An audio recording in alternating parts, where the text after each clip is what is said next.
Getdik.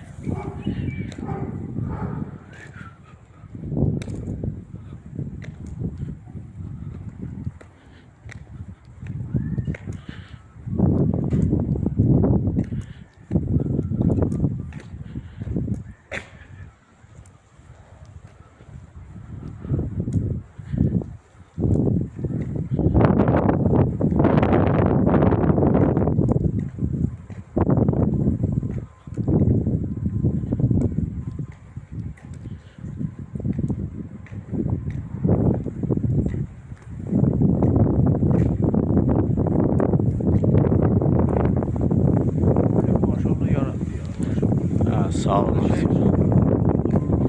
Özü qapılar eyni, göy, oradaki, bura. Qəşəng çıxıb. Sağ olun kısmet. Sağlar çıxıb. Elbette şey. Orada istiyor. Toyluğunda zövqü varmış. Herkesin öz zövqü var da kardeş. Özünüz yani. Böyle bir şeydi.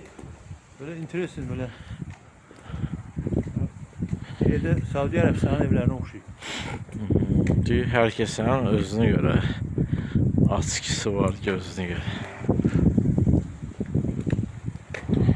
Kimse doldurur. Kimse doldurmaz.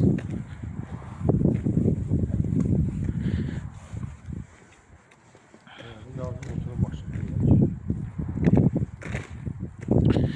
Şu.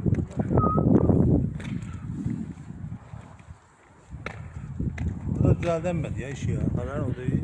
Hani Ha düzeldenmedi. ne oldu? Ne dedi? Ya o yüzden geldim ki düzeldenmedi. Hani ya batı bilmiyor lan. Ha? Ya batı bilmiyor. Ha batabilmiyor yok ya. Bu varyantını ben bir öğretmek. Bu varyant kesmiyor. Bu varyantı kesmiyor.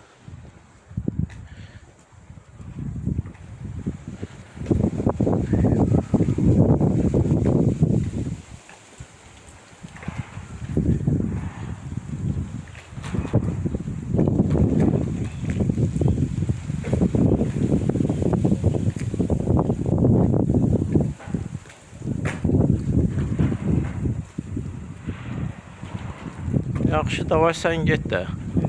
Tamam. Neçə lira var?